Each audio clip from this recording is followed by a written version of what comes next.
Everybody, I hope you're having a wonderful day. As I mentioned yesterday, I am unfortunately not here today. I just want to give you a quick rundown of what this assignment's going to look like. Let's open it up. It's still as a draft right now because I want to attach this video to it, but here's roughly what it's going to look like. You're going to have a bunch of things attached to this, but keep in mind there's actually paper copies of all of these available to you. So if you'd prefer to do this on paper, feel free. Although there are parts of the assignment that might be a little tricky to do on paper, especially the articles. So let's jump into it. Nowadays, it is extremely important, actually not just nowadays, all the time, it's extremely important for politicians to be up on the latest technologies. There are tons of different rules and laws being passed about new technologies, and so if a politician wants to be taken seriously, they really need to know their stuff. But unfortunately, there is a ton of stuff to know. So what politicians will often rely on is an advisor of some kind. In this activity, you are going to play the role of the chief technological advisor for a candidate. Your candidate is relying on you to inform her on important technological dilemmas and come up with a good policy idea to address them. So here are your three choices. You can either talk about, you only have to pick one, please only pick one. You're either going to talk about net neutrality, you're going to talk about internet censorship, or you're going to talk about the digital divide. Choose the one that seems most important to you. Feel free to read through these for a more in-depth description of what each of them are, but I'll give you a quick overview. We'll start off with net neutrality. Net neutrality is this idea that companies who provide internet access need to be treated as if they are a utility. Utility like water, electricity, gas, things like that. Things people need. And because people need those utilities, there are protections people have who use those utilities. For example, if you and your neighbor both are paying the city to use water, the city can't just suddenly decide to shut your water off without good cause. Another thing they can or can't do is because it's a utility, they would not be able to decide you get less water than Bob next door. So them being a utility allows them to allows you to have more protections as the user. On the other end of net neutrality, there is the belief that unlike water and electricity and natural gas, the internet is a luxury. And so because of that, the companies are private companies and should be treated like private companies. It is up to the company to govern itself when it comes to what they do and don't provide. For example, they might be able to do what's called throttling. They could advertise that you get 80 megabits a second for your internet, but then realize that you actually use way more internet than pretty much anyone else, and so they can choose to throttle your internet, make it a little slower for you to match demand. So those are both sides of that argument, but that's not nearly a in-depth enough idea for you to be able to help out your politician. So what I'll really want you to do is answer the question, when and how should internet service providers be allowed to treat some kinds of internet traffic different from others? Right, here are the impacted groups by this. The internet service providers, the internet content providers, like service providers might be Xfinity or Comcast or AT&T. The internet content providers would be people who run websites, things like Facebook, X, Twitter, YouTube. These are places that provide content. And then the last impacted group are you, the everyday internet user. Here are some suggested sources. You're not required to use all of these sources, but you do need to have 3 sources total, and at least one of them needs to be one of these below. You can click the link and learn a bit about these, but you do need to have 3 sources. Each of these different categories will be asking a similar question. They'll have impacted groups and they'll have different sources. I'm going to real quick go over the synopsis of these two, but know that if you want to know the core question here or here, just read it. All right, for internet censorship, it's the idea that companies, private companies who run websites should be or should not be able to censor certain phrases or statements or people. If you so you could fall on either side of this argument, but please make sure to read through sources. You need to provide at least 3 sources, remember. The last one is called the digital divide. The digital divide is this idea that while technology is being more and more integrated in everyday life for us, it's not happening that way everywhere. Here in Kentwood, we have access to easy electricity, easy internet. Our schools are really strong and they teach a lot about technology. And so you guys end up leaving this school with a pretty strong understanding of what technology is and the safeguards around it.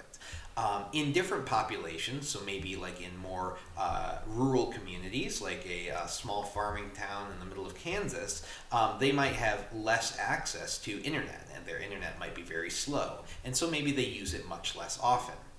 Well, nowadays technology being so integrated in daily life, when someone from that small town or someone from Kansas or from Kentwood meet up, one of them is going to have much more information on how technology works than the other. And that's going to give the people in Kentwood a strong advantage, especially if you're competing in college or stuff. So, digital divide is that idea that there are different groups of people that have completely different access and knowledge about technology.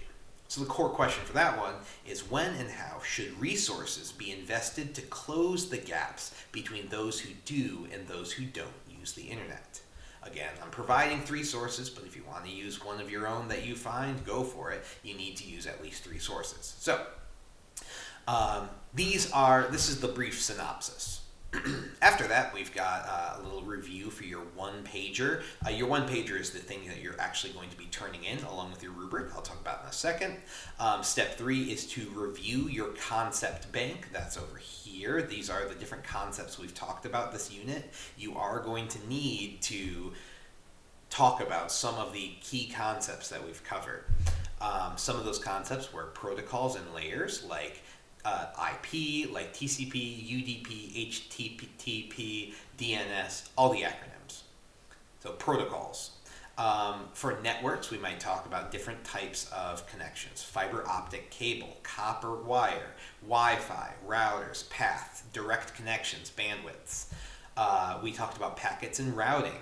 We talked about metadata. We talked about IP addresses and dynamic routing. Dynamic routing is that when you use a path, it might not be the same both times. We talked about the World Wide Web. We talked about web pages, browsers, servers, domains, and we talked about internet principles like redundancy, fault tolerance, the fact that it's scalable, and having open and available protocols that anyone can use.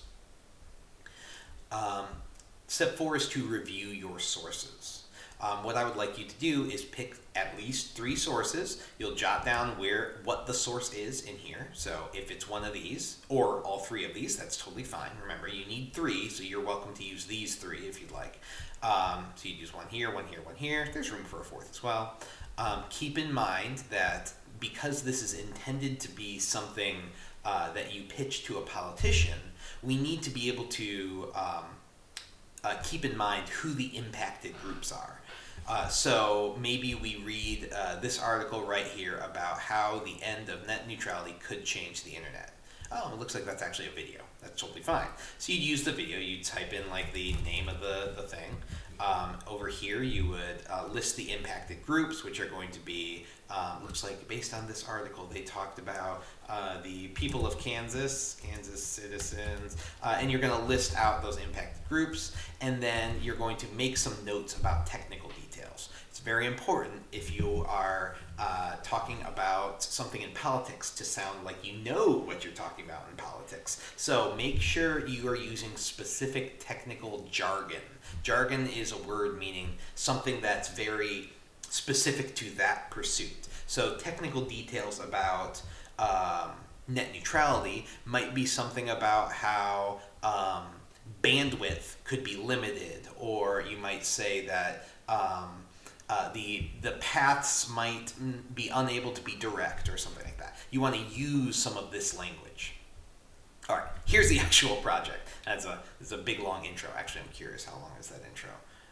10 minutes, not bad, not bad. So your goal is going to be, for today's lesson, is to pick your dilemma, pick out your 3 articles, and read them.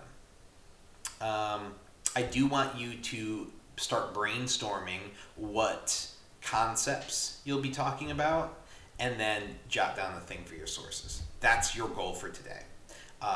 Tomorrow is when we'll actually start filling out our 1-pager. You're welcome to work ahead if you'd like. I mean, it's a project. It's not a quick assignment. So you're welcome to work ahead if you'd like. But your goal for today, you are considered done for the day if you've picked out your topic, read 3 articles, and then jotted some stuff down about the sources and picked out a couple concepts to talk about. All right. While I've got you here, let's talk about the actual 1-pager. So you are actually, so despite there being some words in here, pretty much anything in italics needs to be replaced. So to complete the 1-pager, here's what it says up here. All text in italics is included to explain how to fill out the 1-pager and can be deleted before you submit. So for example, you're not going to use copy and paste this directly for your dilemma above as your core question. Your core question is going to be, let's say we use internet censorship, your core question is going to be this, and you're going to make sure it's on there. Okay. For impacted groups, you're going to talk about those impacted groups, give a little description of them, some examples of who they are. These can totally be bullet points if you want. I also want to know, based on what you read, will your policy, will your idea, with this specific group, what are the interests that they have, the benefits, and the harms? So for example, if we're talking about digital divide, an example of a group might be students from rural communities, students from farming communities. Okay, so a description of that might be students from farming communities might not have as much access to internet and internet technologies as someone in another place. Interests of those people might be probably something that you found in the article, but maybe the interests for those people are, I'm trying to buy myself time while I think of something. They might be interested in continuing the family farm. They might be interested in leaving Kansas and going to a university. They might be interested in just graduation. These are students, so what interests do you have as students? What benefits would these people be looking for? Would your policy benefit or harm these people? It sounds a little silly to have a policy that would harm someone, but really anything that benefits one person is going to at least have some sort of impact on another group, and that might be a harmful one. For example, if you go with the net neutrality idea, if you argue that the internet should be free for everybody, like if that was your argument, that would definitely hurt the internet service providers. And it's up to you to decide if that's an acceptable cost.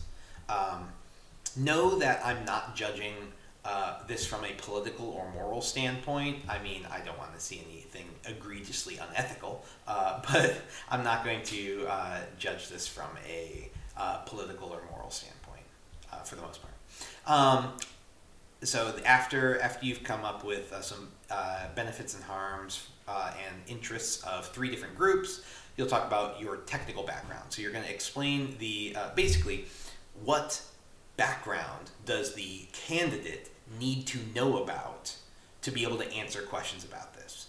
This person, your candidate, is going to go to a debate, and someone is going to be asking them questions about why they think you should kill net neutrality. Okay, they need to be able to answer those questions. So what sort of things are they going to need to know about? Are they going to need to know about bandwidth? Are they going to need to know how routers work? Are they going to need to know how a DNS works? If the answer is no to one of those, don't include it. We don't want to overwhelm our politician. Think of your politician as someone who has no experience with technology. They are using your expertise here. All right, and then you are going to actually recommend a policy. Hold on, I don't know why I did that. You're going to actually recommend a policy. So your policy might be, we are going to kill net neutrality, or we are going to instate net neutrality, or we are going to make the internet completely free for everybody. Who would that benefit? What are the pros? Who are the cons? What are the pros? This is what your politician is going to read, right? This is what they're going to say during the debate. And then people might ask questions about that. So that's your idea.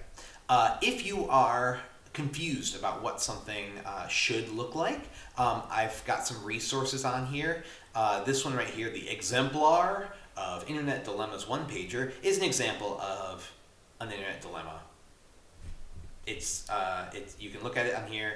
It's a view-only file, so if you want to mess with it, just make a copy, but you're not going to need to mess with it. Just read through it and see what other people answered. This example, example 1, I believe is what's considered a good example. Let me actually make sure about that. All right, the high scoring example, that's the one that goes, example 1, yep, okay. So example 1 is the one that's considered a good example, like this gets full points. This one is considered a mid example, which is like half the points. I mean, like not 50%, but like a C. Take a look through these if you're confused about what you want to do, but a quick reminder, all you need to do for today is pick your dilemma, read 3 sources, they can be these or they can be different, and make notes about those sources, as well as think a little bit about which concepts you need. All right, good luck, and I believe in you.